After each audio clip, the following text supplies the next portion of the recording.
Hey everybody, this is Grant with EDM Identity. I'm here with Nicole Moudaber Hi. on Groove Cruise Miami. You just celebrated your birthday I did. pretty recently, right? You had a show in Yes, Toronto and then also in Orlando. How correct. did those shows go? How was your birthday? Incredible. Absolutely amazing.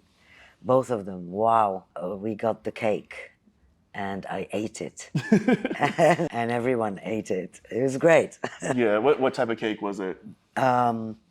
Chocolate from the inside, lots of cream around it. Yeah, it's great. So you're also kind of still in the midst of celebrating 10 years of Mood. Yeah. Having anything going 10 years, we're celebrating 10 years for EDM Identity this year too. It takes a lot. Looking back, what do you feel has been your biggest accomplishment? Many. The record label, the collaborations with Carl Cox, having Danny Tenaglia on the label, people like Pan Pot, Big and Dan, incredible artists. Yeah, it's been quite a journey, if you want to put it that way. The radio show has grown in such a way that we now are broadcasting on 97 FM stations around the world, not just online, it's syndicated all over. We broadcast to 15 million listeners a week. I sometimes wonder, wow, what did I do to deserve this? It's been a great ride, and it's never ending, you know. You got to keep innovating, evolving, and it's just a labor of love, really. Gosh, I have to think back. I remember there was a Factory 93 show, it had to have been 2016, and it was your showcase for Mood. It was like one of the first Factory 93 shows ever, if I remember correctly. Where? In LA. In At LA, Factory yeah, 93. It yeah. was like the Nod Street warehouse. That's right. Super cool vibes. So it's Yes. been so amazing to watch, you grow Mood to become this behemoth, truly a global brand, you know? Yeah, thank you. Yeah. Thank you. And techno is like a very global genre as well. I think right now it's sort of shifted. It's kind of had like a unique moment with what's happening with TikTok and there's like a bit of a harder techno style that's kind of permeating the scene. I wouldn't call it techno, to be Hmm. honest. That's like pop, maybe. Okay. Hard pop or Yeah. something along those lines. But it's definitely not the techno, the pure techno. It's definitely not that. It's something else. I don't know what it is, but yeah. I feel like that's a huge conversation that's been happening because there's a lot of artists that are like, yeah, this is techno, and then I'm listening to it and I'm hearing like hard style You know, or something like that in there. But yeah. it is like an interesting evolution. But at the same time, the like peak time techno sound is still pushing forward super hardcore. Same with the melodic side of the spectrum too. I feel like that's kind of drawn a Yeah. lot from trance. Yeah, or prog even. Prog and a bit slower or faster, it's still prog. Deep trance, if you want to call that too. I mean, there are so many genres at the moment and so many labels at the moment. It sort of dilutes the credible music that's out there. But the connoisseurs would know what is good and what is cheesy, basically. There are now several categories of techno. You've got the melodic techno, you've got the hard techno, you've got. So, you know, all of this doesn't fall under my bracket of techno. I don't think you can call it techno. It's something else. It's pop, it's hard pop, it's hyper techno, hyper pop. Call it whatever you want. I don't know. This is a very tricky subject. I'm just a purist in the music that I play, whether it's techno or house or tech house. It can't be cheesy. It needs to be quality, and that's it. And it's gonna come across, and people are gonna love it without a doubt.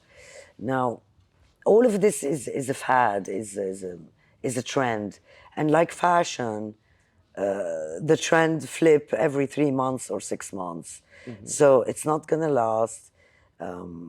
Maybe it will a year or two. EDM, I mean, we're all wearing black because we're mourning EDM. EDM is dead. Thank God. I do like trap, for example. I do like dubstep. Some of it is excellent, and it goes with all the styles.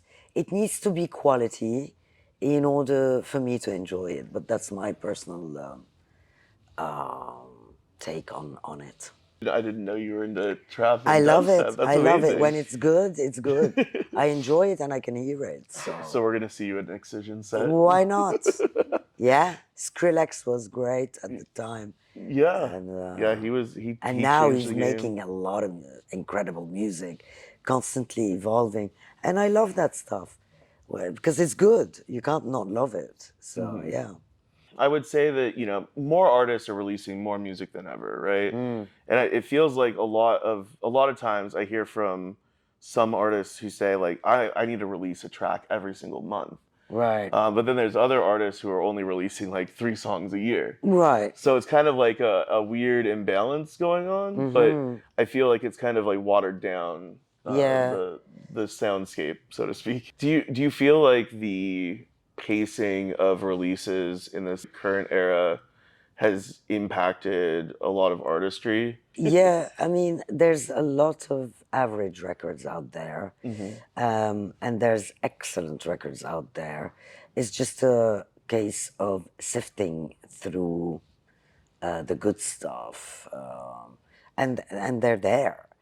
Now, for someone that wants to release a record every month, great, as long as it's good and it's quality, Hmm. good for you. So each to their own, I guess, and each to their own pace. There are no rules as such to do music. So yeah, whatever works. So what do you look for when you're gonna sign a record? If I move from the waist below, it's good.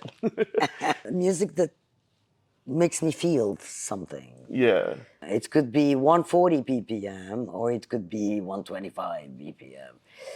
You gotta feel something with that, and if it ticks, then I'll play it, I'll release it, I'll put it on my show.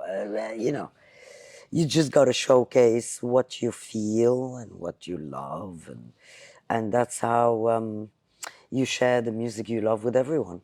I love that. That's kind of like what we try to do as well with like the articles that we write. So we always want to cover artists, doesn't matter how big or small they are. If Yeah, it's good music that resonates, yeah. that's the most important thing. Funny that you said that.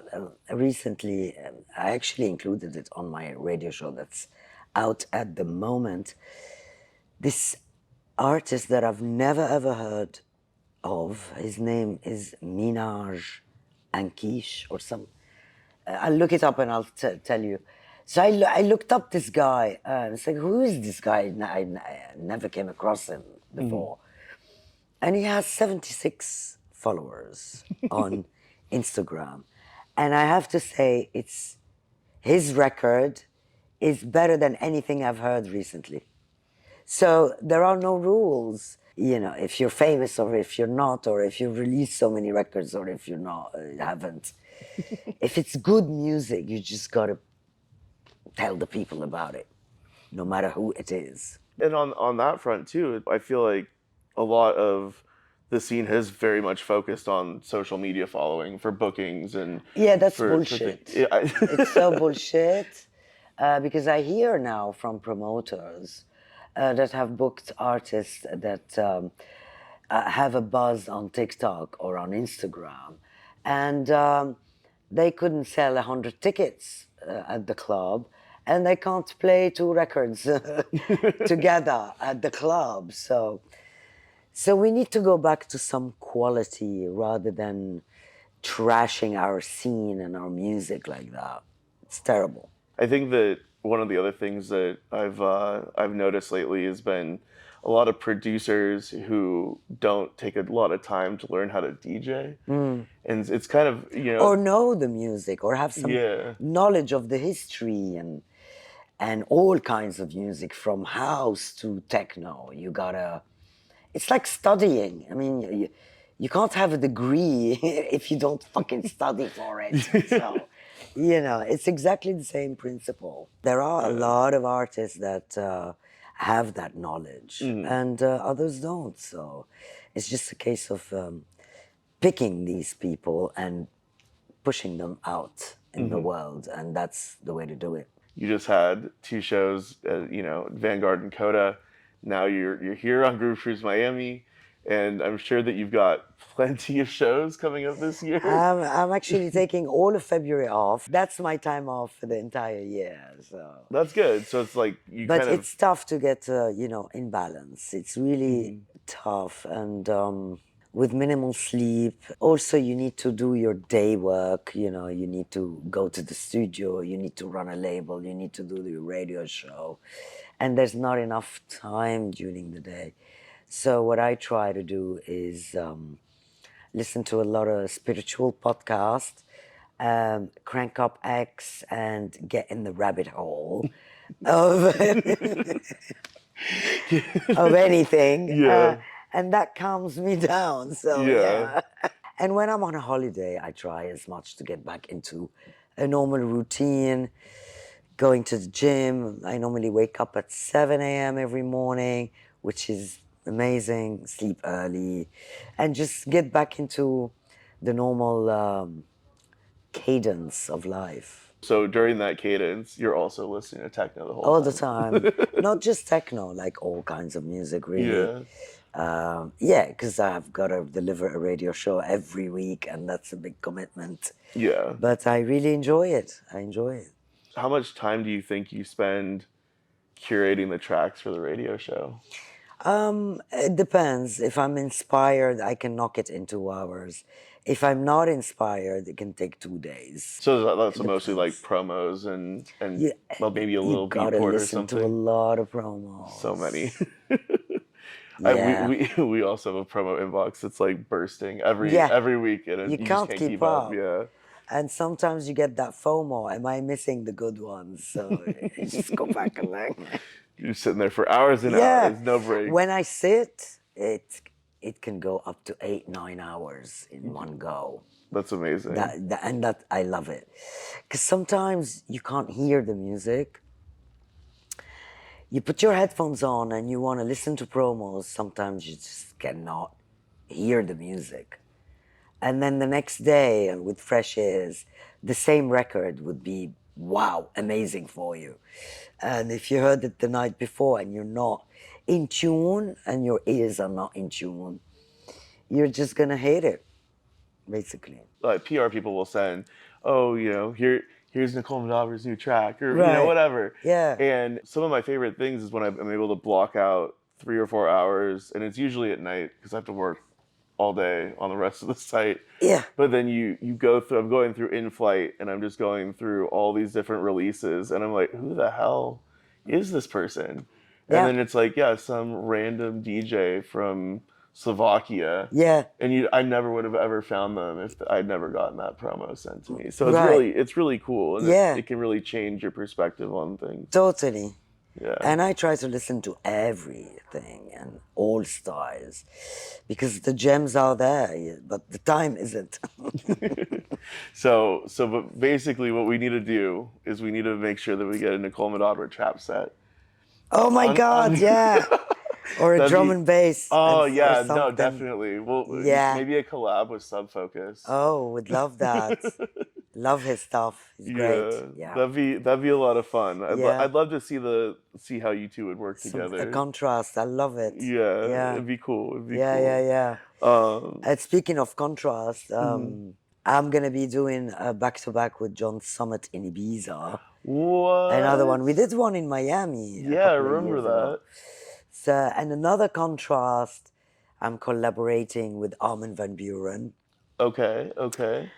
The trance legend himself. legend. Yeah. Yeah, I love contrast. So yeah, it's interesting. It's interesting. Like those two artists specifically have definitely branched out from their original sound. Mm. But I do feel like when artists are able to create together and And join yeah, it's different fun. minds together. It's kind of like what makes the scene special. You Exactly. know, it brings all these different communities together too. Yeah, So yeah, yeah, yeah. I think that more of that is important. So Very. we'll I mean, see. it's all about, lashing out your creative juices out there and see what comes out of it. Basically, it's interesting. Yeah, when is the set in Ibiza? In June, doing it at Ushuaia. So very early season. Yeah, Yeah, yeah, that'll be yeah. fun for sure. It's a cool place, Ibiza. I lived in it for 11 years. I Hmm. had a house there that I built with my bare hands. Piece by Yeah, that piece. was an experience. That's another talk show. That'll be the next interview we do. Yeah. Just one final thing before we wrap this up. You know, I always love to have legendary artists like yourself give a couple tips to those who are just starting out their careers. So, what would be your three biggest tips for fresh faces in the scene?